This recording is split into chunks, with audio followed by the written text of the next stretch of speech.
और अब बात बिहार बीजेपी के मिशन 2024 की, जिसकी शुरुआत आज बीजेपी ने कर दी है। बीजेपी प्रधानमंत्री नरेंद्र मोदी की सफलता की कहानी लोगों को बताएगी और इस दौरान बीजेपी प्रधानमंत्री के 9 साल की उपलब्धियों की भी जानकारी देगी।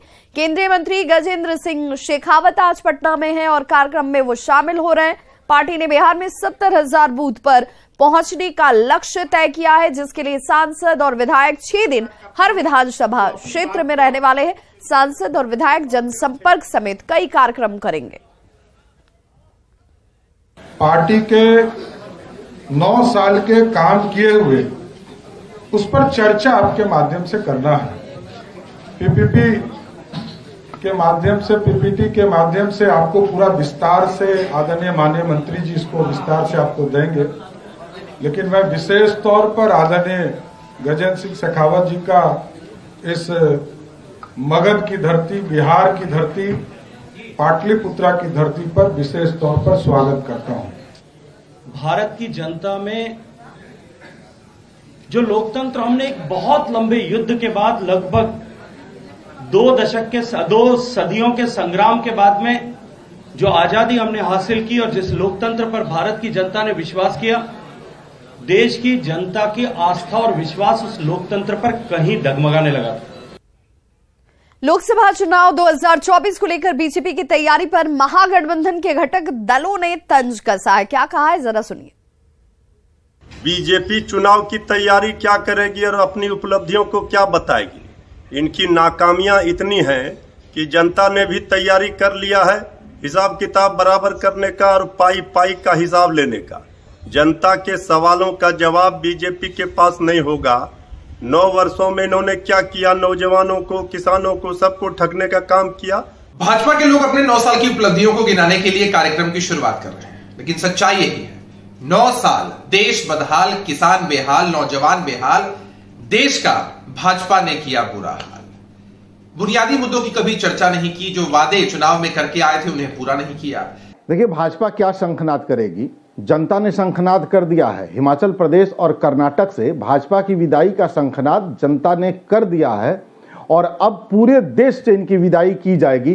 बिहार छोड़िए, दिल्ली में ही 2024 में हम आदरणीय मोदी जी को पूर्व प्रधानमंत्री आवास में बड़े ही आदर के साथ पहुंचाएंगे, पूरा देश देखेगा। 9 साल बेमिसाल गरीबों के कल्याण के लिए, वंचितों के कल्याण के लिए, देश के विकास के लिए, राष्ट्र को समर्पित माननीय प्रधानमंत्री नरेंद्र मोदी जी का 9 साल का जो कार्यकाल है, उस पर भारतीय जनता पार्टी देश के हर एक बूथ तक जाएगी और जनता के साथ, जनता के लिए, जनता की सरकार के द्वारा किए हुए कामों को बताएगी। तो वहीं आरजेडी दफ्तर में महागठबंधन की महत्वपूर्ण बैठक चल रही है। आने वाले लोकसभा चुनाव को लेकर केंद्र सरकार के खिलाफ क्या रणनीति होनी चाहिए, उस रणनीति को लेकर यहां मंथन किया जा रहा है। इसके अलावा कई मुद्दे हैं जिस पर चर्चा की संभावना जाहिर की जा रही है। बैठक की अगुवाई आरजेडी के प्रदेश अध्यक्ष जगदानंद सिंह कर रहे हैं और इस बैठक में जदयू के प्रदेश अध्यक्ष उमेश कुशवाहा की मौजूदगी है। बैठक में हिस्सा लेने के लिए जा रहे महागठबंधन के नेताओं ने कहा कि आखिरकार इस महत्वपूर्ण बैठक का मकसद क्या है। इस बैठक को लेकर जैसे ही ये बैठक खत्म होगी, उसके बाद मीडिया के सामने जानकारी रखी जाएगी। हम लोग जब बैठक करेंगे उसके बाद हम लोग उसके बाद जो है ब्रीफ कर देंगे मीडिया के साथियों के साथ। क्या लोकसभा चुनाव की तैयारी की? बिल्कुल, जो आगे जो हम लोग का जो है, जो महागठबंधन का बैठक हो रही है, हर विषय को हम लोग उसको टच करेंगे, हर बातों को उसके बाद हम आप लोग की बारे में ब्रीफ कर देंगे, अस्थिर से ब्रीफ कर देंगे। एका का प्रयास निरंतर जारी है, मजबूत एका देश के सामने है। तो महागठबंधन की बिहार की सभी दल जो सत्ता में शामिल हैं, वो सब लोग की आज बैठक है और बैठक के बाद जो फलाफल होगा आपको हम बता ही देंगे। अब अभी पहले तो बैठक है, अभी तो आए हैं और जब हो जाएगा उसके बाद आप इन्फॉर्मेशन। तो कितना महत्वपूर्ण है सर ये बैठक? महत्वपूर्ण तो है, इसमें सारे घटक दल आ रहे हैं। तो 12 जून को विपक्षी दलों की बैठक से पहले गिरिराज सिंह ने नीतीश कुमार पर प्रायश्चित करने की नसीहत उन्हें दी है। घूम रहे हैं, प्रधानमंत्री का ख्वाब देख रहे हैं, आज उनके साथ किस मुंह से एकता की बात करेंगे। जो आपातकाल का दिन भूल गए क्या? इसलिए प्रायश्चित करें पहले बालू, गोबर, गाय की गोबर और ये गंगा जल से। पीएम मोदी के कार्यकाल के 9 साल पूरे हो चुके हैं और इस मौके पर केंद्रीय मंत्री पशुपति कुमार पारस ने उनकी जमकर तारीफ की। उन्होंने कहा कि 9 साल में देश में कई ऐसे काम हुए जो राष्ट्र हित के लिए हैं, जिसमें सबसे महत्वपूर्ण है one nation one ration card. उन्होंने कहा कि पहले लोग भूख से मर जाया करते थे, लेकिन पीएम मोदी के इस काम के बाद पूरे देश भर में 81 करोड़ लोगों को राशन दिया जा रहा है। करके प्रधानमंत्री जी का सोच, जो शोषित है, गरीब है, पिछड़ा, इवन कि अकलियत के लोग जो हैं, उच्च जाति के गरीब जो लोग हैं, औरत है, मर्द है, वृद्ध है, नौजवान है, छात्र है, किसान है, सबों के हित की बात करना। सबसे पहली बात तो भारत सरकार की उपलब्धि है कि one nation one ration card. काफ़ी संख्या में पहले ज़माने में सुनते होइएगा कि लोग भूख से मर गया, अनाज के बिना लोग भूखे रह गया, मर गया। लेकिन नहीं, हमारी सरकार ने एक व्यवस्था की है कि one nation one ration card के तहत अभी पूरे देश में 81 करोड़ लोगों को मुफ्त में अनाज दिया जा रहा है।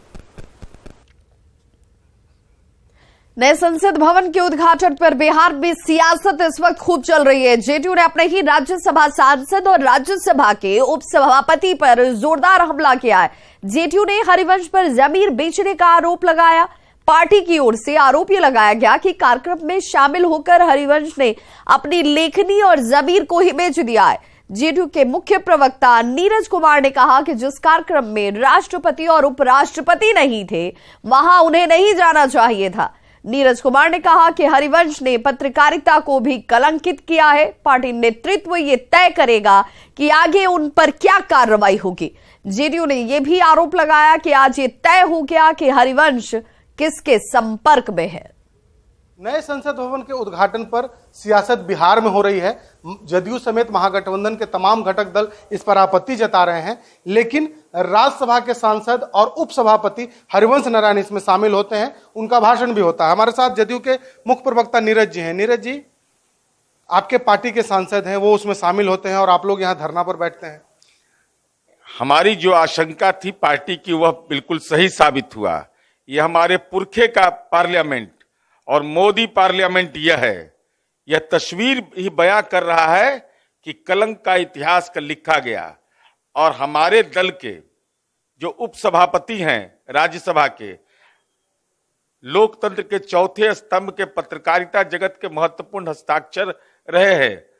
आपकी लेखनी का क्या हो गया सिताब दियारा की उस भूमि से कि जब लोकतंत्र कराह रहा था, कलंक का इतिहास लिखा जा रहा था, आपके सभापति नहीं थे, उनका सार्वजनिक अपमान किया गया उपराष्ट्रपति का, और आप वहां पर अपना स्थान लेकर करके आपने ये तय कर दिया कि पद के लिए जमीर को भी बेचा जा सकता है। क्या उन पर कार्रवाई पार्टी करेगी? ये पार्टी के नेतृत्व का अधिकार क्षेत्र है, लेकिन हमारी यह समझ है कि आज पत्रकारिता जगत भी कलंकित हुआ है। तो क्या पार्टी के वो राज्यसभा के सांसद हैं, तो ऐसे परिस्थिति में जब आप लोग उसका विरोध कर रहे हैं, उनका जाना कितना उचित है? नहीं, हमारी अपेक्षा थी कि ऐसे कार्यक्रम में नहीं भाग लेना चाहिए। कार्रवाई कब तक होगी? अब ये तो पार्टी के नेतृत्व को तय करना है। मेरे अधिकार क्षेत्र में है आपत्ति व्यक्त करना, मैंने कर दिया। आपको लगता है कि बीजेपी से संपर्क में है वो? ये तो भाई उससे भी किसके संपर्क में ही तो सार्वजनिक है, लेकिन उससे भी बड़ा महत्वपूर्ण है कि आपकी लेखनी से लोग अनुप्राणित होते थे, लेकिन आज ने आपने लेखनी का सौदा कर लिया। ये तो चिंता नहीं, चिंतन का भी विषय है। तो बिल्कुल हरिवंश नारायण पर जदयू का बड़ा हमला है और खासतौर पर अब देखना होगा कि इस पूरे मामले पर आगे अब पार्टी क्या कार्रवाई करती है। शैलेंद्र, न्यूज 18 पटना। तो इस बुलेटिन में बस इतना ही।